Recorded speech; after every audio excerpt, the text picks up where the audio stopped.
Praise lord అండి. ప్రభు నామం పేరిట మీ అందరికీ వందనాలు. ఈరోజు దేవుని యొక్క వాక్యము కీర్తనలు 119:2.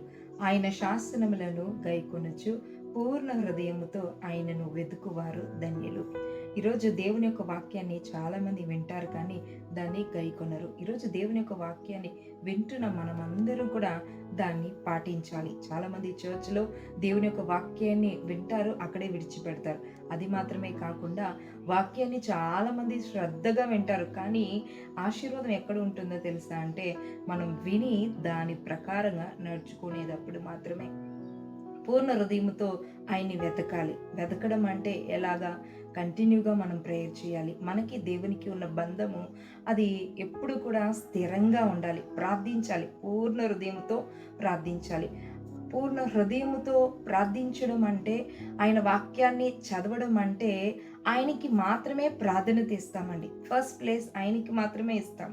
అలాగా ఇచ్చిన వారు, వాక్యాన్ని గైకొనువారు, ఆయన మార్గములు నడుచు వారందరూ కూడా, వెతుకు వారందరూ కూడా ఆశీర్వదింపబడతారని ధన్యులు అని కీర్తనకారుడు చెప్తున్నారు.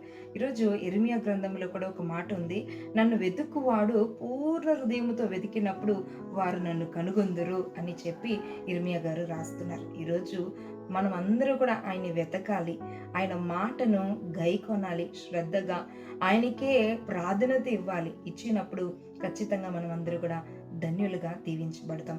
దేవుడు మిమ్మల్ని దీవించును గాక. Be prepared for his coming. Bye.